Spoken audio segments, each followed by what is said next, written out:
किताबें बोलती नहीं लेकिन सवाल जिंदा रखती हैं और संवाद उन सवालों को रास्ता देता है। नमस्कार, आप देख रहे हैं इस हफ्ते विशेष और मैं हूं आपके साथ अर्निशा डाबले। इस हफ्ते हमने शब्दों में समाज देखा, संवाद में संवेदनाएं टटोली और संस्कृति की धड़कन महसूस की। आज की इस कड़ी में हम आपके लिए लेकर आए हैं वो कहानियाँ जिनकी आवाज़ों में शोर नहीं बल्कि अर्थ गूंजता है। जी हाँ, आज की कड़ी की हम शुरुआत करेंगे नई दिल्ली में आयोजित हुए विश्व पुस्तक मेले से, जहाँ पे संस्कृति, साहित्य और पर्यावरण का संगम देखने को मिला।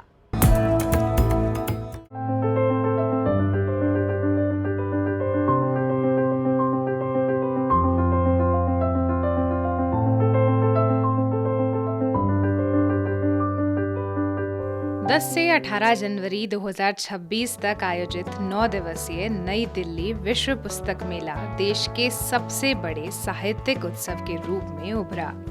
शिक्षा मंत्रालय के अंतर्गत राष्ट्रीय पुस्तक न्यास (NBT) भारत द्वारा आयोजित इस मेले में 35 से अधिक देशों की भागीदारी रही। 1000 से अधिक प्रकाशक, 600 से ज्यादा साहित्यिक और सांस्कृतिक कार्यक्रम और 1000 से अधिक वक्ताओं ने इस आयोजन को वैश्विक पहचान दी।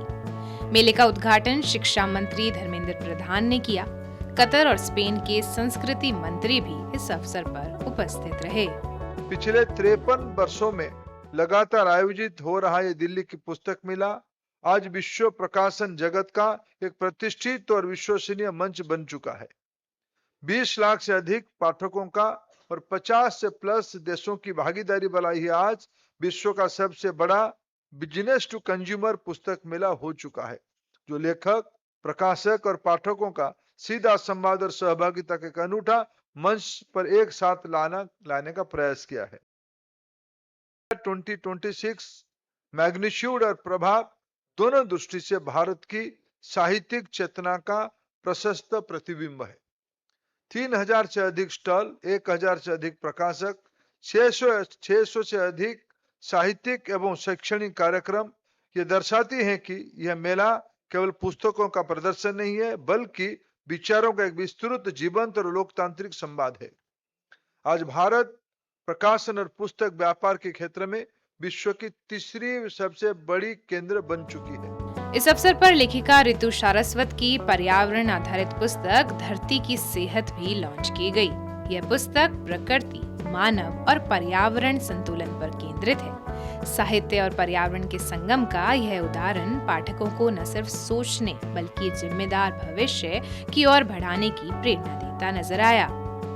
जो बिल्कुल पवित्र है, निश्चल है, और अगर इन बच्चों के मन में कुछ प्रवेश कर जाए तो यकीन जानिए ये परिवर्तन स्थायी है। और अब जो बच्चे हैं, हम तो पके हुए घड़े हैं, हम हर मंच से एनवायरनमेंट की, पर्यावरण संरक्षण की बात करते हैं और हमें भी पता है कि हम कुछ भी नहीं परिवर्तित करेंगे। लेकिन इस किताब की छोटी छोटी 7 कहानियाँ, अगर एक कहानी भी एक बच्चा पढ़ लेगा और ये जान लेगा कि ग्रीन हाउस क्या है, या पानी को कैसे बचाना है, या स्वच्छ पानी कैसे रखना है, तो ये मान लीजिए कि ऋतु सारस्वत का जीवन सफल है। राष्ट्रीय पुस्तक न्यास भारत ने घोषणा की कि अगला नई दिल्ली विश्व पुस्तक मेला 16 से 24 जनवरी 2027 तक आयोजित किया जाएगा, जहां प्रवेश एक बार फिर सभी के लिए निःशुल्क रहेगा।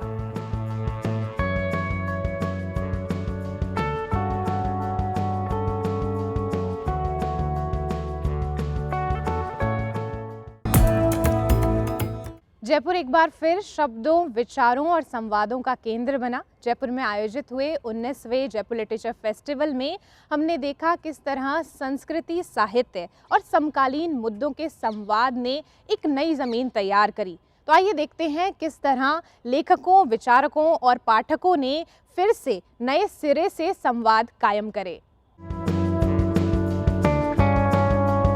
गुलाबी नगरी जयपुर में एक बार फिर साहित्य ने शहर की धड़कनों को आवाज दी। जयपुर लिटरेचर फेस्टिवल न सिर्फ एक आयोजन रहा बल्कि विचारों का संगम बना। यहाँ किताबें पढ़ी भी गई, सुनी भी गई और सवालों के जरिए जानी भी गई। देश और दुनिया से आए लेखकों ने राजनीति, समाज, इतिहास, संस्कृति और भविष्य के मुद्दों पर खुलकर संवाद किया। मुख्यमंत्री भजनलाल शर्मा ने जयपुर लिटरेचर फेस्टिवल को राजस्थान की सांस्कृतिक पहचान से जोड़ा। हमारे माननीय प्रधानमंत्री यशस्वी श्री नरेंद्र मोदी जी का एक प्रेरक संदेश याद आता है।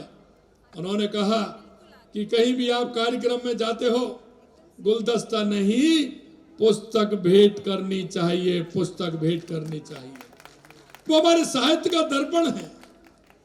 यह केवल एक वाक्य नहीं है, यह एक दृष्टि है, एक सांस्कृतिक क्रांति का आह्वान है। गुलदस्ता कुछ दिनों में मुरझाता है, लेकिन पुस्तक पीढ़ियों तक ज्ञान का प्रकाश फैलाती है, इसलिए हमें पुस्तक भेंट करनी चाहिए। प्रधानमंत्री जी का यह कथन उनके गहन साहित्यिक प्रेम को दर्शाता है। किताब केवल पढ़ी नहीं जाती, बल्कि जीवन को समझने का एक नया दृष्टिकोण देती है। साथियों, राजस्थान केवल किलों और महलों की भूमि नहीं है, यह साहित्य, संगीत और कला की एक पुण्य भूमि है, जहाँ सदियों से रचनात्मकता का दीपक जलता आया है। आमेर के किले से लेकर हवा महल तक हर पत्थर की कहानी अलग है। फेस्टिवल के आयोजकों का कहना है कि यह मंच सिर्फ साहित्य नहीं, बल्कि विचारों की आजादी का प्रतीक है। Not just the people who come here, we get about 350,000 people who come on the ground over the five days of the festival. The festival has grown online, and today we have, or last year we had 30 million people who engaged with us online and watched some session or the other. From places as varied as, of course, US and the UK, but also number 3 and 4, China and Germany and Saudi Arabia and Hong Kong and UAE and Singapore and Australia and New Zealand and Spain. And Spain again became a big hub for us because our effort was, can we move beyond English? Festival में युवाओं की भागीदारी ने यह साफ किया कि पढ़ने और सोचने की परंपरा आज भी जिंदा है। दर्शकों के लिए ये महज एक फेस्टिवल नहीं, बल्कि सीखने और जुड़ने का अनुभव रहा। बहुत अच्छा एक्सपीरियंस है, बहुत अच्छा लग रहा है। बस गर्मी बहुत ज़्यादा है यहाँ पे, क्योंकि हम चंडीगढ़ से आए हैं, वहाँ पे बहुत ठंड है, but overall experience is very good. I think क्योंकि आजकल एआई और सोशल मीडिया का इतना ज़्यादा इम्पैक्ट है हम पे कि हम इन चीज़ों पे ज़्यादा ध्यान नहीं देते। इधर आके हमें पता चलता है कि साहित्य और लैंग्वेज कितनी इंपॉर्टेंट है और वो कैसे डे बाई डे मतलब हम उसको भूल रहे हैं, इग्नोर कर रहे हैं, but it is a very important concept, important thing in our life, in our history, in our culture, and this connects us with it. That's all. Yes, ये मेरा first time है and it's a very good experience. I see people of all ages, her age के लोग आए हैं, from the younger generation to the older generation, and I think I will definitely come next year also.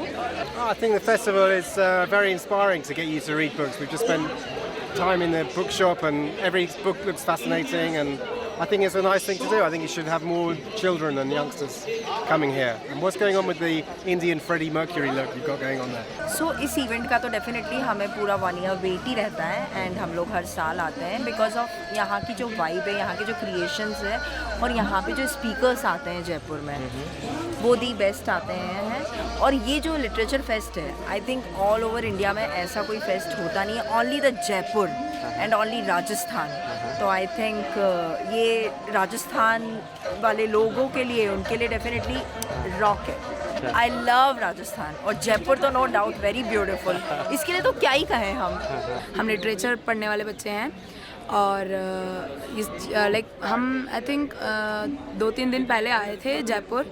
हमने जैसलमेर देखा, जोधपुर देखा, जयपुर देखे, अभी जयपुर देखा कल, और आज अभी यहाँ पे आए हैं लिटरेचर फेस्ट में। मैंने जावेद अख्तर साहब का वहाँ पे था, इंटरव्यू था, वो देखा, बहुत ही बढ़िया था, हम सबको अच्छा लगा। इन सबको हिंदी भी आती है बट ज़्यादा इतना बोलते नहीं हैं, बट सबको समझ आ रहा था, तो बहुत ही अच्छा लगा। काफ़ी सही लगा मुझे। मैं तो पहली बार इवेंट में आ रहा हूँ, तो मेरा एक्सपीरियंस तो माइंड ब्लोइंग है। I am coming from all the way from Bangalore. Okay. And we are one of the sponsors here as well. So not because of that, I'm just saying because the crowd काफ़ी अच्छा है, and I've been meeting everybody here. तो काफ़ी लोग excited हैं, काफ़ी young energy दिख रही है आसपास। फूड कलेक्शन काफ़ी सही है यहाँ पे। मैं तो सुबह से खाना भी खा रहा हूँ दबा के, किताबें भी पढ़ रहा हूँ। तो मेरे लिए तो एक्सपीरियंस मतलब एकदम माइंड ब्लोइंग है। पहली बार ऑफिस से छुट्टी लेके ये काम करने के लिए आया हूँ and has been very very great experience. मैं तो कलकत्ता का रहने वाला हूँ, तो वहाँ पे भी बहुत सारे लिटरेचर फेस्ट इवेंट्स, वहाँ पे भी वर्ल्ड बुक फेयर होता है, तो वहाँ पे काफ़ी इवेंट्स मैंने अटेंड किया एंड जयपुर जैसा अभी तक का मेरा एक्सपीरियंस कहीं भी नहीं रहा है। एंड मतलब कि सबसे अच्छा बात ये है कि यहाँ पे सिर्फ किताबें खरीदने और बेचने तक नहीं सीमित रखा गया है, बहुत ज़्यादा उसके अलावा कल्चरल चीज़ों को लाया गया है एंड बहुत डिफरेंट तरीके के स्टॉल है। सो मेरा अभी तक तो एक्सपीरियंस काफ़ी अच्छा रहा। जयपुर लिटरेचर फेस्टिवल ने एक बार फिर साबित किया कि जब शब्द मिलते हैं तो संवाद जन्म लेता है और संवाद से ही समाज आगे बढ़ता है। ब्यूरो रिपोर्ट, दूरदर्शन समाचार, जयपुर।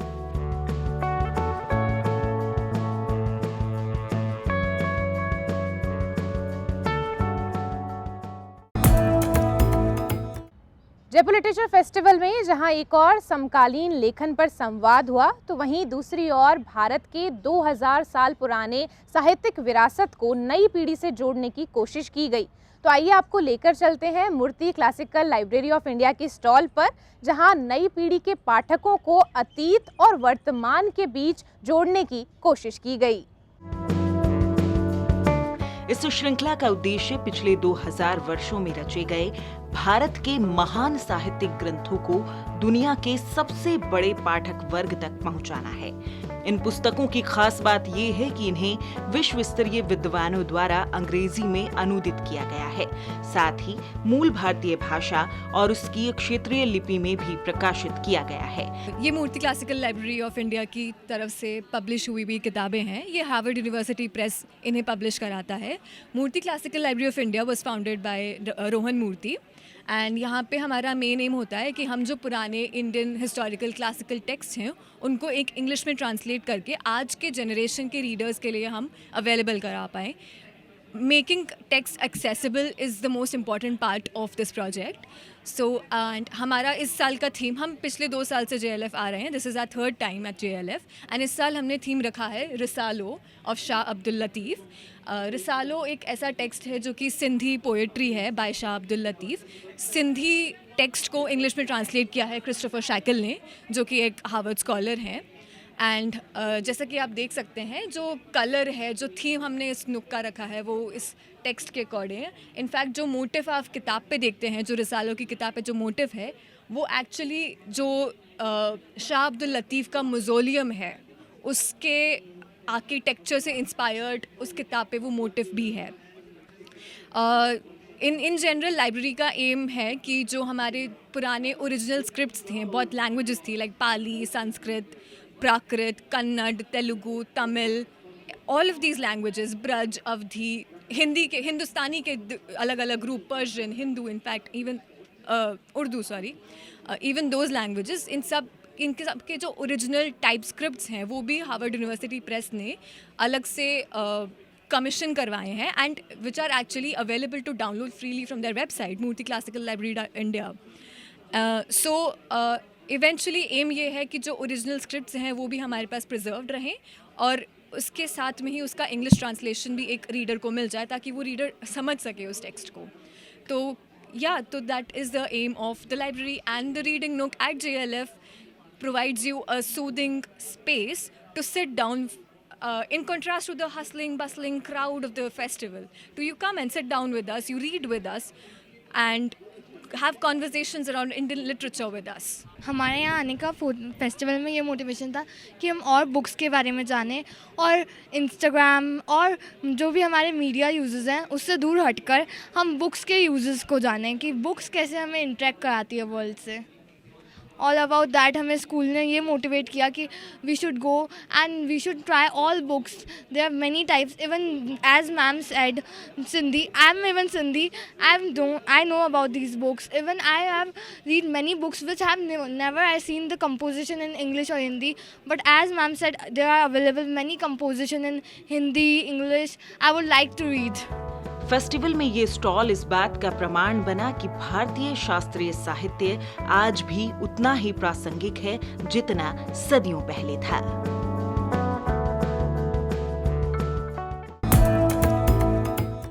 जयपुर लिटरेचर फेस्टिवल में साहित्य के साथ समावेशन की नई मिसाल देखने को मिली।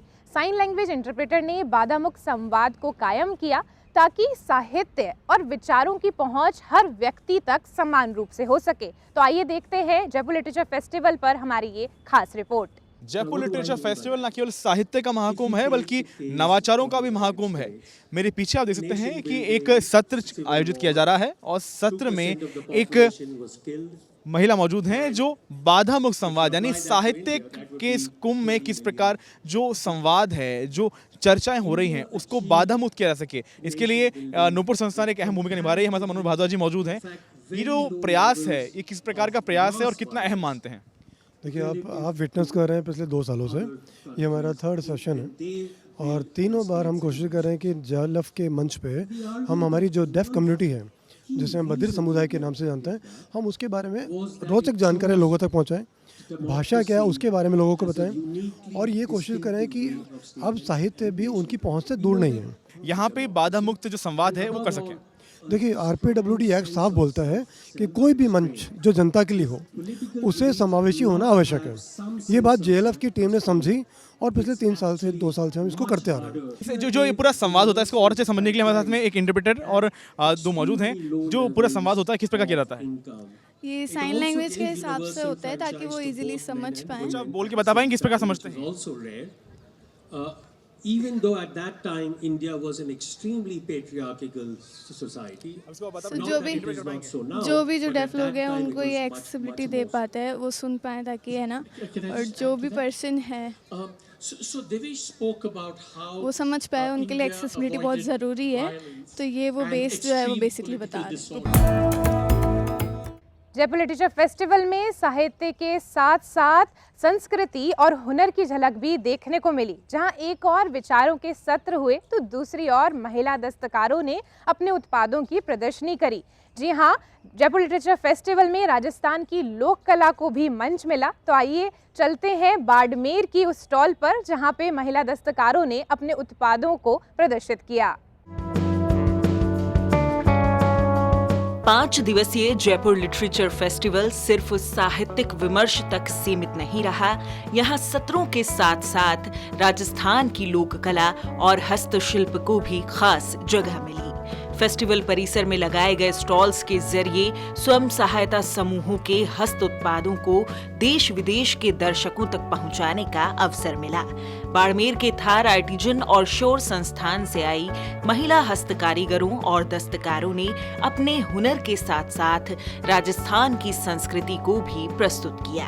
आई थिंक ऐसे फेस्टिवल्स बहुत इम्पॉर्टेंट हैं क्योंकि अभी और सारे इवेंट्स वगैरह तो बहुत होते हैं, बट ऐसी चीज़ जो हमको हमारे लिटरेचर से, हमारे कल्चर से वापस कनेक्ट करे।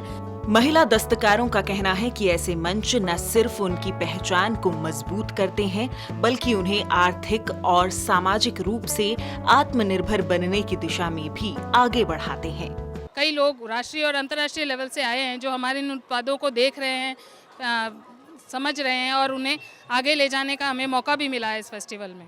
दरअसल हमारा ये एक थार आर्टिजन प्रोड्यूसर OFPO है जो इंडो पाक बॉर्डर में जो रेफ्यूजी महिलाएं बसी हुई हैं उनकी कला को संजोकर उन्हीं की आर्टिजन महिलाओं को इस OFPO में जोड़ा है। हुनरमंद महिलाएं हैं, उनको हम आगे कैसे ला सकते हैं और उनको एक आजीविका का जरिया कैसे दे सकते हैं। तो उनकी जो हाथों के हुनर को तो उन्होंने ट्रेनिंग और वर्कशॉप के माध्यम से संवार कर उनको एक मंच प्रोवाइड करवाया जिसमें वो खुद अब घर बैठे आजीविका कमा रही हैं। हम तो ऐसे ही पूरे दिन घर का काम करके फिर 8 घंटे फ्री हो जाती थी, तो हमारे कोई सेवा संस्था से एक मैडम आई, उन्होंने बोला कि आप फ्री बैठे हैं तो आपको काम दिलवा दें। यहाँ पे तो बहुत अच्छा लगता है हमारे को। तो हम तो पहले कहीं जाते भी नहीं थे, इतना घूंघट निकल के घर पे ही बैठे थे और मायका ससुराल इतनी तक ही जा सकते थे। अभी तो यहाँ पहुँचे हैं, हमारे को बहुत बहुत खुशी हुई है आने के लिए।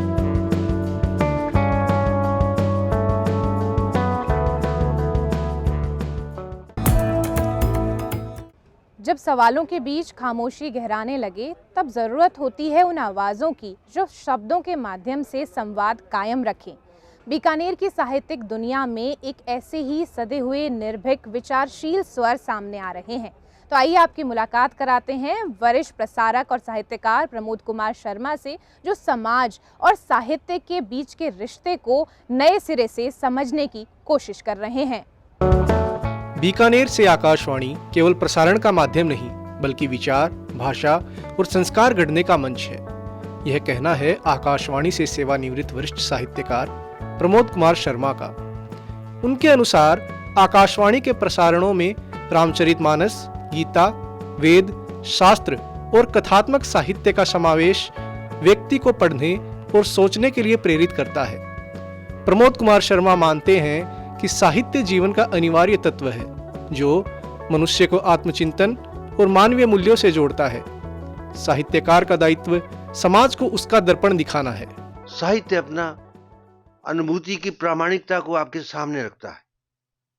जैसे ओशो कहते हैं कि जीवन क्या है, अनुभूति की प्रामाणिकता है, और दर्शन क्या है, इस प्रामाणिकता के बाद उपस्थित घटनाक्रम को देखना, और धर्म है उसको उतना ही शक्ति के साथ धारण करके आगे चलना। तो ये तीन तरह की जो क्रियात्मक संरचना है जीवन की, इसमें साहित्य का सीधा दखल है। मन की बहुत शक्तिशाली खुराक है ये। जब मैंने किताबें मीरदाद पढ़ी तो 3 दिन तक मैं खामोश हो गया। मिखाइल नईमी की किताब, आप भी पढ़िएगा वो किताब, तो आप पाएंगे कि लिटरेचर जो है वो आपको ट्रेंड करता है। युवाओं से एक तो बात मैं ये कहना चाहूंगा कि कैसे भी करके गीता पढ़ ले एक बार तो, क्योंकि ये वो किताब है जो उनको ठीक से समझा देगी कि तुम्हारी बॉडी क्या है, तुम क्या हो, मैं कौन हूं, भगवान कौन है, जीवन कौन है, मेरे कर्म क्यों है ऐसे, मैं इस संप्रदाय में, इस धर्म में, इस गुण में क्यों पैदा हुआ। सारे क्वेश्चन जो हैं वो आपके उसमें हल होंगे। तो हमारे युवा अपना स्वभाव ऐसा बनाएं कि वे न तो किसी को दबाएं, न किसी के दबाव में आए। आकाशवाणी और साहित्य के संवाद ने एक बार फिर यह स्पष्ट किया है कि जब शब्द जिम्मेदारी निभाते हैं तो समाज संवेदनशील बनता है। समकालीन समाज में साहित्यकार की भूमिका सत्य कहने, अन्याय के विरुद्ध खड़े होने और मानवीय मूल्यों की रक्षा करने की प्रेरणा देती है।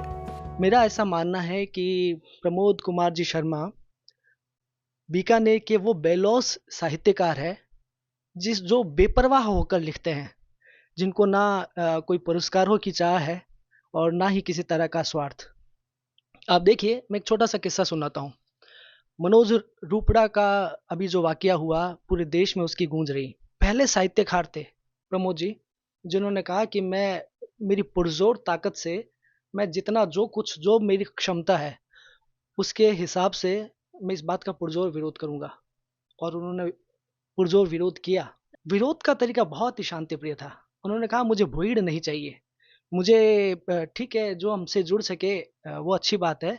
मैंने इस पे का आर्टिकल भी लिखा, हमारे हजारों लोगों को तक वो आवाज़ पहुंची और लोगों को हमारे विरोध करने का तरीका जो प्रमोद जी ने कहा वो सारी चीज़ें पसंद भी आई।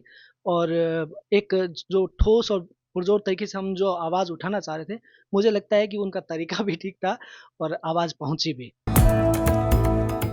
सरहदी बाड़मेर जिले में इन दिनों किताबों और विचारों की रौनक देखने को मिल रही है। शिक्षा विभाग, अजीम प्रेमजी फाउंडेशन और डाइट के संयुक्त तत्वावधान में बाड़मेर साहित्य उत्सव 2026 आयोजित किया जा रहा है। तो आइए देखते हैं किस तरह आमजन के बीच लिखने और पढ़ने की नई संस्कृति जन्म ले रही है।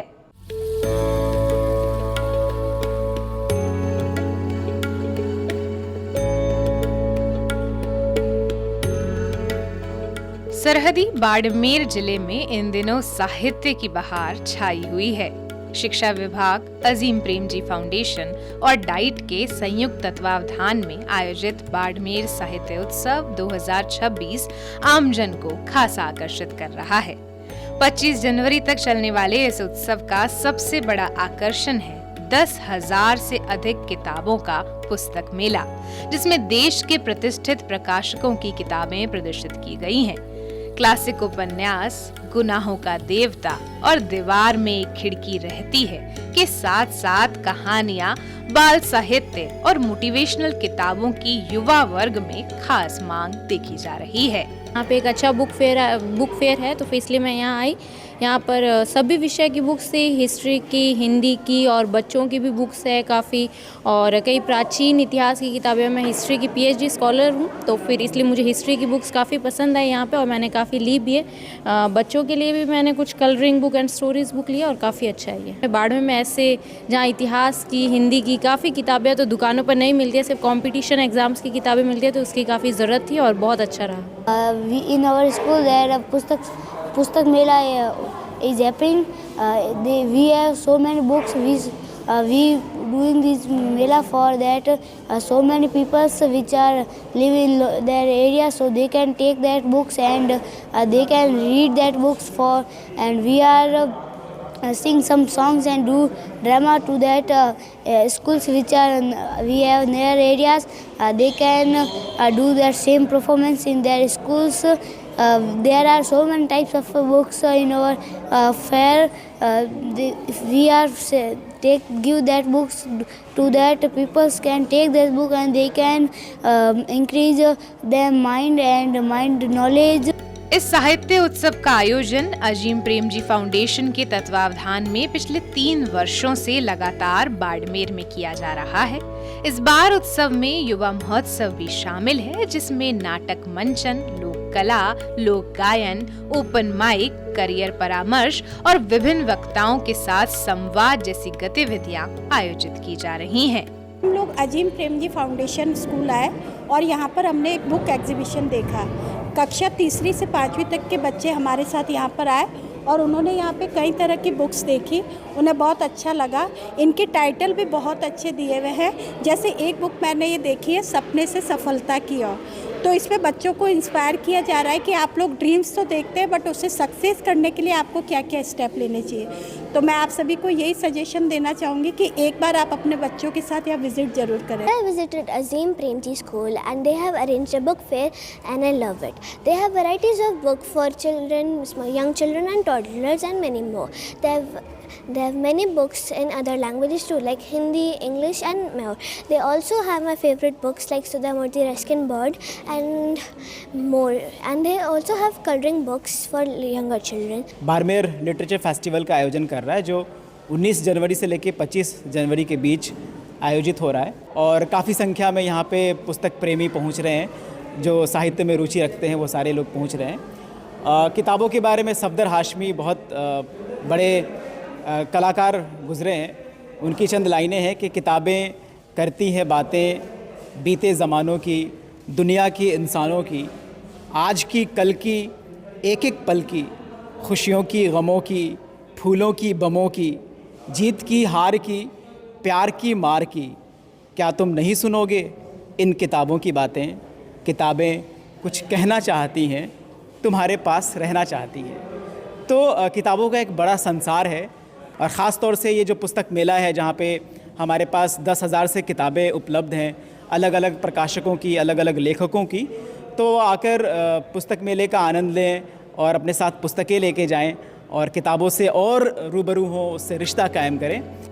धार की मिट्टी में साहित्य, संस्कृति और युवा ऊर्जा का यह अनोखा मेला बाड़मेर को नई दिशा देता नजर आ रहा है। मोबाइल के दौर में किताबों से जुड़ाव बढ़ाने का यह प्रयास लोगों के दिलों तक पहुंच रहा है।